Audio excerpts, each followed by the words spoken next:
yang baru ujian udah dapat panggilan, yang saya yang udah dari tahun gajah udah lulus IPS tapi belum dapat panggilan, dan warga sekitar itu sudah mulai mencerca saya, wah mungkin kamu kurang begini lah, mungkin kamu banyak kan dosa karena kamu nggak dapat panggilan, mungkin kamu kurang ini, kurang begini, kamu harus begini. Pokoknya saya pernah di posisi yang seperti itulah intinya.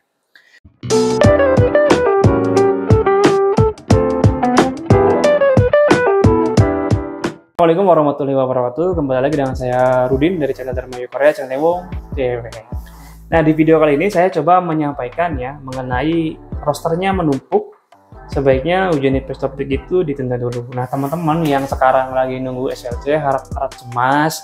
Pertama ya, saya juga pernah di posisi seperti itu. Pernah ngalamin stresnya gimana, yang baru ujian udah dapat panggilan, yang saya yang udah dari tahun gajah udah lulus IPS topik tapi belum dapat panggilan, dan warga sekitar itu sudah mulai mencerca saya, wah mungkin kamu kurang begini lah, mungkin kamu banyak kan dosa karena kamu nggak dapat panggilan, mungkin kamu kurang ini, kurang begini, kamu harus begini. Pokoknya saya pernah di posisi yang seperti itulah intinya. Jadi saya paham gimana rasanya dan gimana nyeseknya. Ada yang bilang sakit tak berdarah, nah begitu.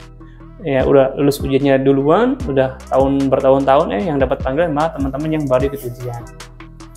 Nah, di sini saya mau menyampaikan bahwa di tahun depan itu mungkin teman-teman udah mendengar ya terkait banyaknya kuota di tahun depan. Korea menambahkan kuota pekerja asingnya menjadi 160.000 orang lah begitu. Walaupun memang kuota ini itu dibagi ke dalam berbagai sektor ya, bukan hanya di manufaktur aja. Dan tentunya juga dibagi ke beberapa negara yang melaksanakan G2G Korea Selatan ini. Nah, yang mau saya sampaikan adalah kemungkinan besar bahwa di tahun depan itu banyak lagi SLC massal seperti yang terjadi di awal tahun yang lalu, di tahun 2022 yang kemarin, yang mana pada saat itu kuota Korea Selatan menambahkan kuota pekerja asingnya menjadi 110.000 orang, dan pada saat itu kan banyak sekali tuh SLC massal. Sekali penerbangan itu hampir setiap minggu itu 200 orang, 250 orang.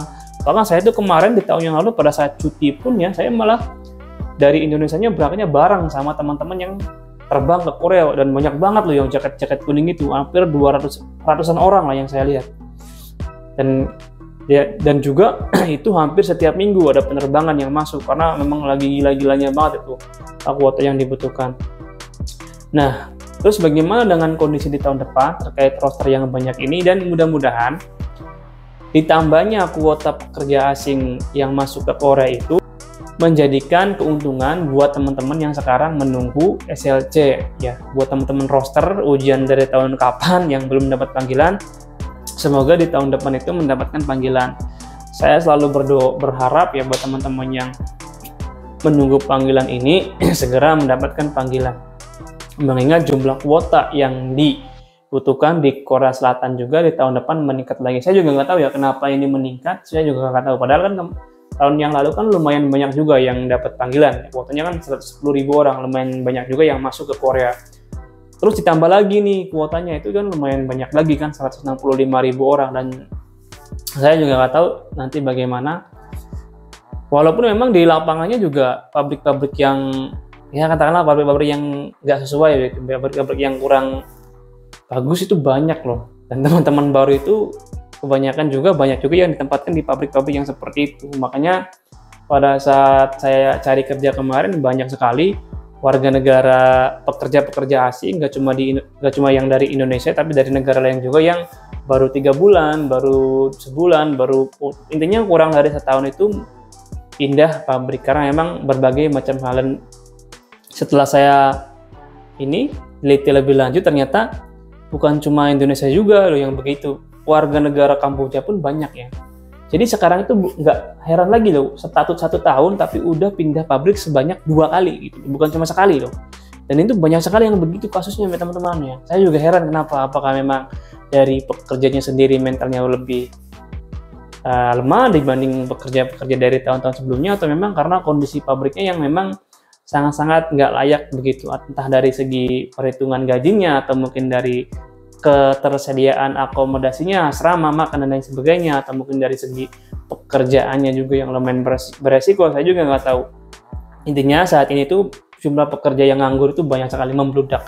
Jadi cari pekerjaan pun buat teman-teman yang sekarang di Indonesia dan nanti akan datang ke Korea, dapat panggilan di Korea itu, kalaupun nanti nganggur itu akan susah cari pekerjaannya, tidak seperti dulu waktu saya gitu kan.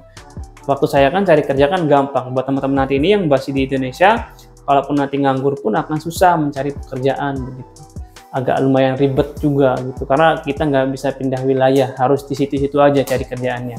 Jadi lumayan susah. Dan intinya anyway lah, yang penting itu tetap nyampe di Korea Selatan dulu. Kalau di sini kan gampang lah, insya Allah syukur-syukur pabriknya itu langsung cocok, baru datang langsung cocok dengan teman-teman itu pabriknya. Jadi mudah-mudahan di tahun depan seiring dengan meningkatnya jumlah pekerja asing, kuota pekerja asing yang dibutuhkan Korea Selatan, makin banyak juga pekerja-pekerja Indonesia yang saat ini menunggu SLC dapat panggilan. SLC massal pun semoga diperbanyak lagi di awal tahun. Ya mudah-mudahan di 6 bulan pertama di tahun 2024 banyak SLC masa lagi. Saya doakan lah, mari kita sama-sama berdoa buat teman-teman yang lagi nunggu SLC bisa dapat panggilan di tahun depan dan bisa segera sampai ke Korea Selatan. Dan buat teman-teman yang lagi mempersiapkan ujian IPSOPIK, semoga ada ujian juga dan bisa langsung lulus ujian IPSOPIK di tahun depan nanti. Sekian dulu video kali ini, semoga bisa bermanfaat ya.